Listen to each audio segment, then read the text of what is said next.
Okey, Assalamualaikum, salam sejahtera. Hari ni kita nak share tentang nebulizer mask. Nebulizer mask. Okey, kalau kita pergi kat hospital lah, kita tengok ada banyak jenis mask lah. Ada nasoprong, ada simple face mask, ada high flow mask.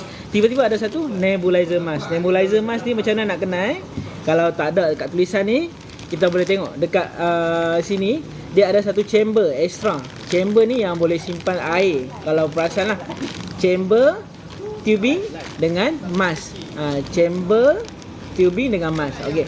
So nebulizer mask ni selalunya kita guna untuk pesakit asma. So kalau ada pesakit asma, kita boleh guna nebulizer mask ni untuk beri ubat asma lah kepada pesakit asma tu. So kita boleh menggunakan oxygen tank yang biasa tu, dekat dalam ambulans pun ada. Kita guna 4 hingga 8 liter per minit lah. Ataupun kita boleh guna nebulizer compressor system. Yang ni lah, bila kita on saja, dia akan bagi udara yang ada pressure, kemudian dia menukar cecair dekat chamber tu, cecair ubat tu, daripada air kepada gas, baru sampai dekat pesakit asma tu. Dan kita boleh nampak lah penuh gas dekat mask dia, keluar daripada mask dia. So saya tunjukkan contoh nebulizer ni lah, macam mana nak guna dan sebagainya. Okey, so untuk nebulizer ni selalunya dia didatangkan dengan ubat lah. Ada macam-macam jenis ubat untuk asma, tapi selalu first line dia bagi nama ubat tu salbutamol. Salbutamol ni kategori C. Maksudnya kalau ubat tu dia ada 3 kategori lah. Kalau A tu Dr. Parker yang boleh bagi. Kategori B doktor pegawai perubatan lah, doktor pun boleh bagi. Dan C nurse atau MA, penolong pegawai perubatan yang boleh berilah kepada pesakit. So salbutamol kalau ada kategori C ya. So MA atau nurse dah boleh bagi ubat ni tanpa perlu ni lah arahan daripada doktor. So kategori ubat ada A, B, C. Yang salbutamol yang kita cakap untuk level pertama penyakit asma adalah ubat kategori C. So MA atau nurses dah boleh bagilah ubat ni. So untuk bagi selalunya kita buka dulu. Selalunya senang lah. Dia ada tempat untuk buka. Open here. Kita pun buka, senang sangat. Dia dah buka. So ni chamber untuk kita simpan ubat tu lah. Chamber. Kemudian kita ada tubing dengan mask. Kita ada tubing, kita ada mask. So tubing dengan mask ni rasa semua orang biasa tengok lah. So cuma dia punya chamber saja saya rasa yang luar biasa kat sini lah. So selalu sebelum kita pasangkan ketiga benda ni sekali, kita akan masukkan ubat dalam chamber dia dulu.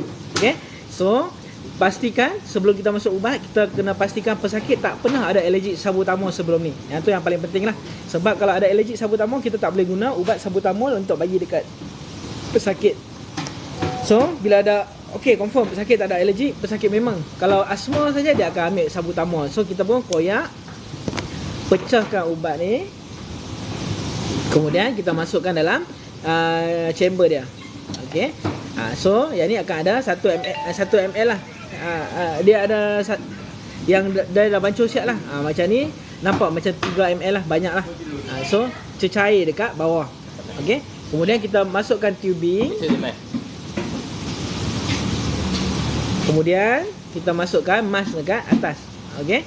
So kita nampak mask ni mask kecil lah untuk kanak-kanak. Kanak-kanak 2 hingga 8 tahun lah, macam tu. Kita tengok saiz budak jugalah. Kalau orang mereka 6 tahun pun dah macam remaja lah. Dia punya saiz orang Malaysia.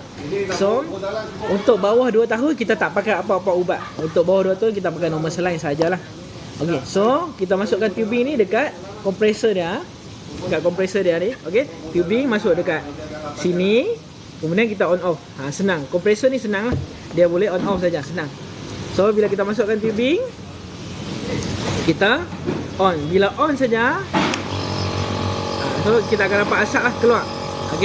So tujuan kompresor ni supaya dia tolak udara ni sampai dekat chamber. Bila sampai kat chamber, sampai ke air, kawasan cecair ni, dia akan menukarkan cecair ni menjadi wap air. So kita nampak banyak asap. So kita boleh bagi dekat buka, bagi pesakit tengok. Ini salbutamol saya akan masuk. Tarik nafas perlahan-lahan. Kita pun bagilah pakai dekat pesakit.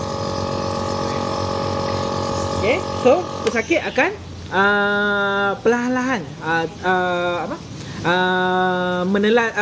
bernafas, nafas perlahan untuk sedut semua ubat tu masuk dalam paru-paru dia. Tujuan ubat ni adalah untuk membuka salur pernafasan yang sempit. Buka salur pernafasan yang sempit. Okey, asma ni terjadi apabila saluran pernafasan dekat paru-paru dia tu sempit, tiba-tiba oksigen tak boleh masuk dengan banyak. So untuk mereversekan keadaan ni, kita pakai ubat salbutamol dan ubat-ubat lain lah, banyak sangat ubat asma untuk membuka kembali pernafasan dia. Bila dah ada, then kita bernafas biasalah, nafas tarik dalam, lepas, tarik dalam, lepas. Okey, tapi kena ingat, untuk pesakit ubat ni membantulah, tapi untuk orang yang di sekitar pesakit tu, kalau boleh jauh daripada pesakit, sebab ubat ni sentiasa keluar. Okay, so sentiasa ada wap ni lah, air. So bila sentiasa ada wap air, kalau pesakit tu ada sesama, batuk dan sebagainya, boleh menyebabkan orang keliling pun dapat dijangkiti penyakit tersebut lah. Okay, sebab tu masa COVID hari tu, kita tak bagi nebulizer dekat pesakit asma. Kita hanya minta pesakit asma pump saja. Sebab kita takut bila dia dapat ubat ni, orang sekeliling dia tu boleh dapat jangkitan COVID daripada ruang yang terbuka ni. Ruang yang terbuka dekat kawasan mas ni. So sentiasa ada wap air yang terkeluar lah daripada mas ni. So orang yang ada kat keliling tu, dia kalau perasan, dia pergi hospital kan, kat asma bay tu, ada orang tengah pump lah, ada orang tengah guna nebulizer. So reaksi kita, pertama kita kalau boleh jauh daripada pesakit, supaya kalau ada sakit sesama dan batuk dan sebagainya, tak berjangkit dekat kita. Kalau perlu dekat dengan pesakit, mesti pakai mask lah untuk lindung diri kita, PPE. Okey. Dan untuk pesakit pula, jangan terlalu banyak lah. Dah sekali pump, kena rehat dulu 5 minit, 15 minit. Kemudian tengok dia punya nadi laju ke perlahan. Sebab ubat ni side effect dia melajukan nadi dan menyebabkan jantung kita berdetuk tidak tentu, laju sangatlah, tak tentu dia punya degupan jantung tu. Okey. So untuk ubat ni, sebagai recap, saya bagi poin-poin yang penting lah.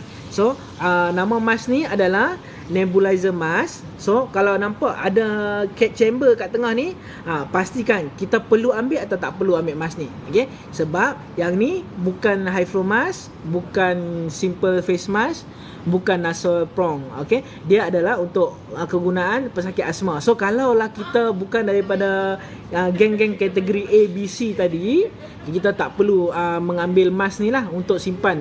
Sebab kita tak boleh guna lah, kita tak ada kelaikan untuk guna ubat-ubat ini. Okay? So kalau nampak yang ada chamber ni, kalau kita tak boleh guna, tak perlu ambil. Kalau kita guna, baru kita ambil lah. Okay? Kemudian bila setiap kali nak beri kepada pesakit, mesti kena tanya pesakit, ada tak pernah alergik ubat salbutamol sebelum ni, ada tak pernah alergik apa-apa ubat sebelum ni.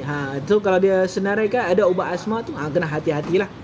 Dan yang ketiga, selepas habis tu, lepas pesakit rehat, kita mesti cek balik nadi dia dan sebagainya untuk periksa tengok dia ada nadi meningkat dengan banyak tak. Lepas tu kita cek sekali lah SpO2 dia, kita tengok SpO2 dia tu ada meningkat tak.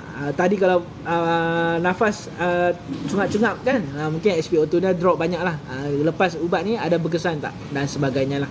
Okay, so ni sedikit perkongsian. Ada banyak lagi tentang asma punya rawatan. Yang ni asas sajalah. Okay, terima kasih kerana menonton. Thank you. Ada apa-apa soalan boleh tulis dekat ruangan komen di bawah.